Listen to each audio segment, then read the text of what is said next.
Okay, so again, this week we'll be focusing on religion and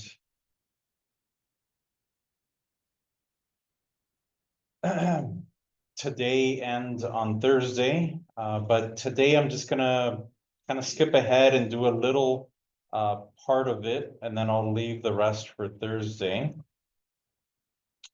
And the part I'll skip ahead on is Day of the Dead.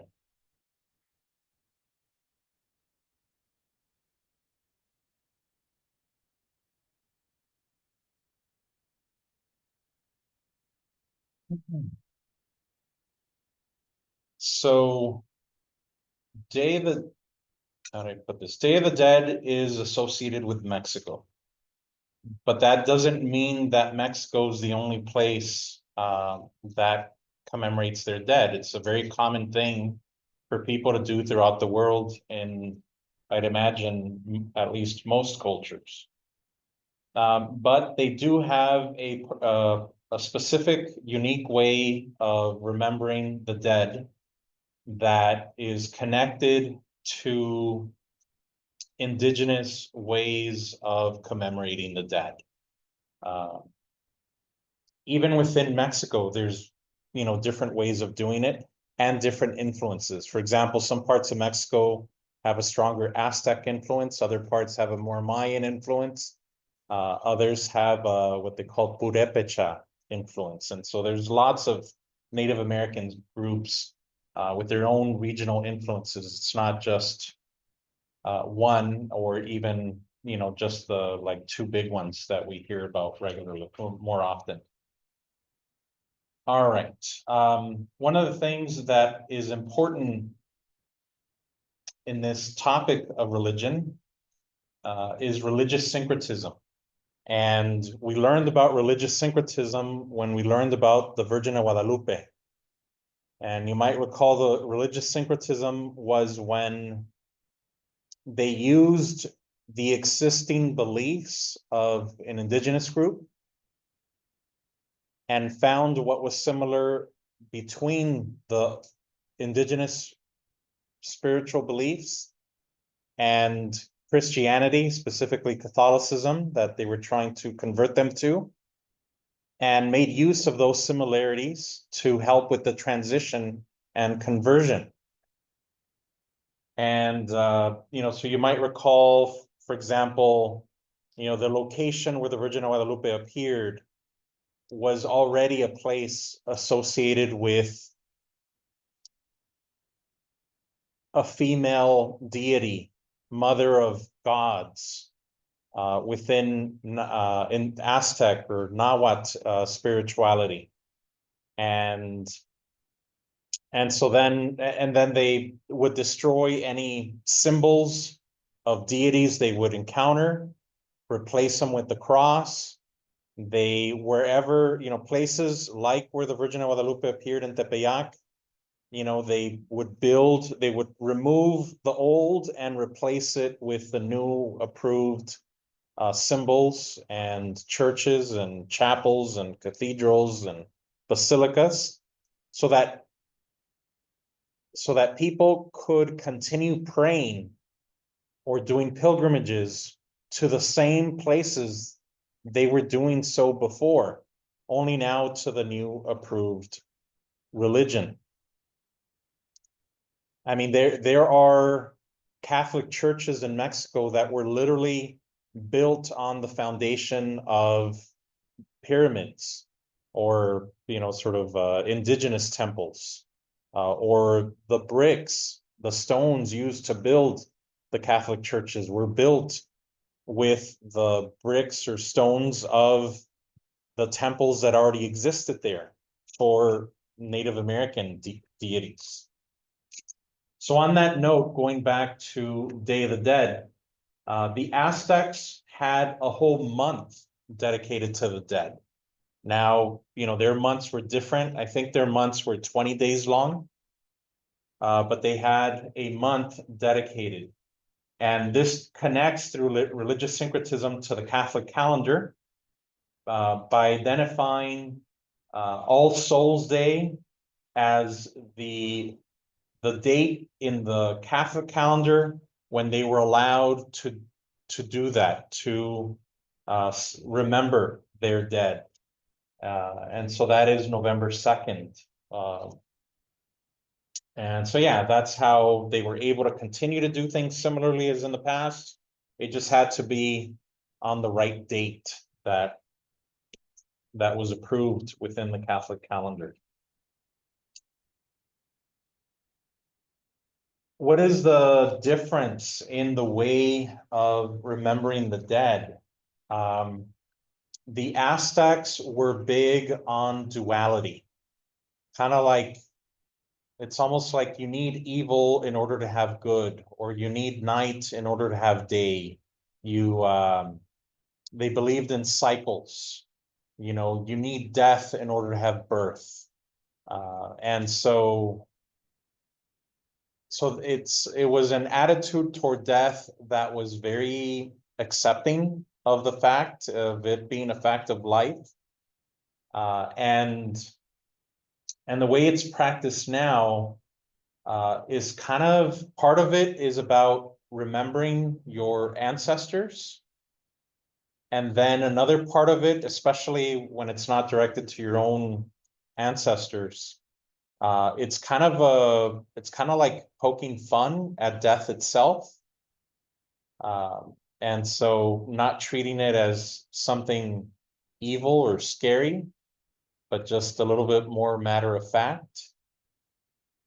And so yeah, the way people remember their ancestors and practice Day of the Dead is a little different from the way we do in the US today. People remember their ancestors either by creating a home altar, an altar at home, or visiting the cemetery.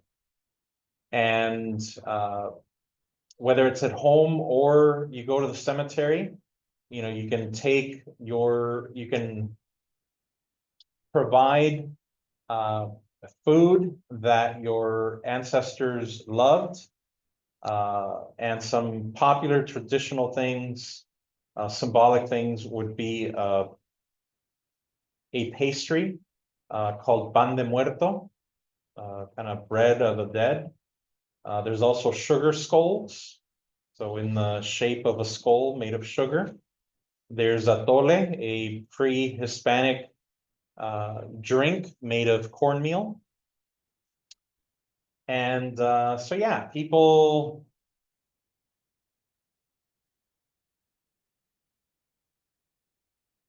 now, something that is different when people go to the cemetery, either to bury someone or to visit someone who is buried, is the role of music. It is very common in Mexico to take a band to the cemetery when you're burying someone or when you go visit them. And in my family, it is very common for my aunts, uncles, cousins, nieces, nephews, to go visit the cemetery. And a lot of our ancestors are buried in the same cemetery of my parents' hometown. And so in that same cemetery, I can visit my grandparents and aunts and uncles, a lot of family.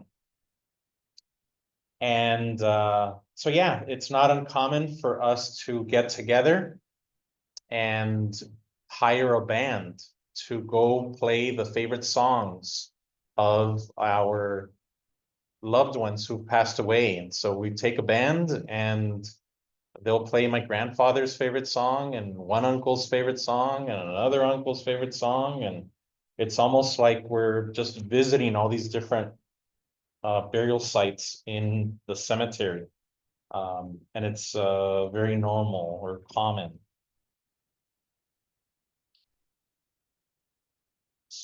I didn't find the pictures I was looking for, and what I'm showing you here is not going to show up on the recording. So, out of privacy, these are actually my cousin's pictures. So this is, let's see, February of this year. A lot of my relatives went to my parents' hometown. These are all cousins. Yeah, these are mostly cousins, some nieces, nephews, an aunt or uncle. This is in my aunt's house in the backyard. We had a mariachi. This is at the cemetery. This is my uncle's burial site. And so over there, it's common for people to kind of make their own mausoleum. So instead of having, instead of kind of the cemetery building a huge mausoleum and then people getting put in there, individuals or individual families will build their own mausoleum. And so, for example, in my grandparents' site, there's this thing that looks kind of like a little house. And my grandfather and grandmother are buried there. But if we ever have a need for any relative to be buried with them, there's room for like 8 people. And so we can have other relatives be buried there. And so, yeah, here they are at the cemetery, kind of remembering our loved ones, in this case, my uncle, who passed away several years ago. These are not at the cemetery. These are in, my family's from Jalisco. Jalisco is where tequila comes from. And so there could be a lot of that.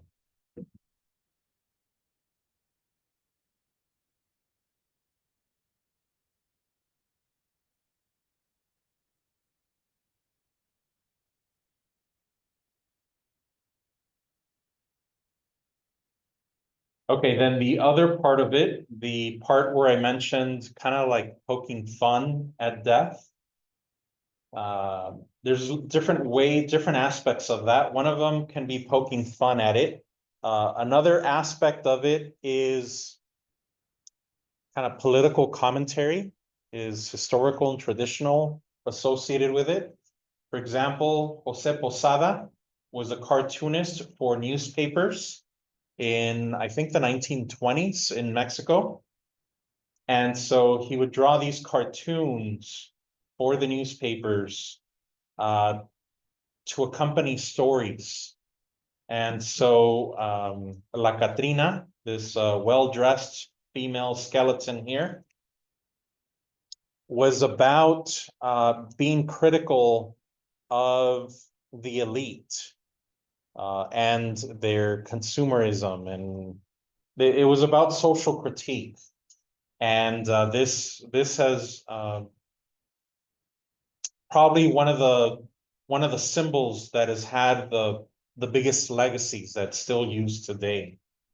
This other cartoon is an example of a story that in this style associated with Day of the Dead.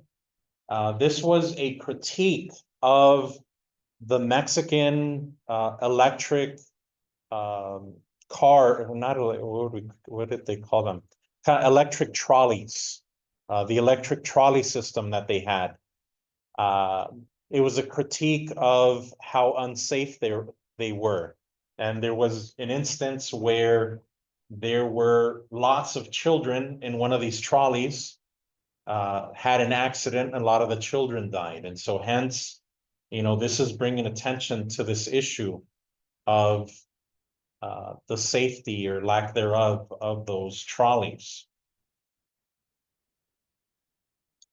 And again, there's the legacies of this till today. This is from the early 2000s by a different artist, no longer Jose Posada in Mexico in the 1920s. This is now 21st century, a Mexican-American artist named Lalo Alcaraz. Early 2000s, he did this one about the Day of the Dead travel to the land of the living. And again, kind of bringing attention to different issues, Katrina, the hurricane, and the devastation that occurred in the New Orleans area of the United States. whatever was happening in Pakistan at the time, whatever was happening in Guatemala, tsunamis, the war in Iraq. Here's another one where the same artist in 2005 made one in the style of Day of the Dead and Dia de los Muertos, Charlie Brown. That was in commemoration of remembering, I think it was Charles Schultz, the creator of the Charlie Brown cartoons and characters. And there's, again, continue to be the legacies of this style, where the, kind of the skull or skeleton faces, very common, sort of has been growing in popularity the last couple decades. There's obviously the movie Coco that helped inform the public more about this.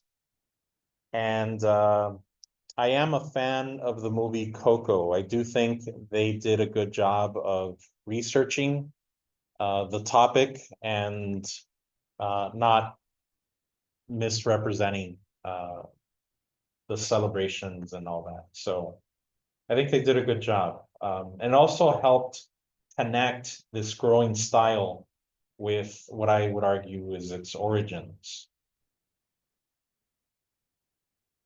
All right.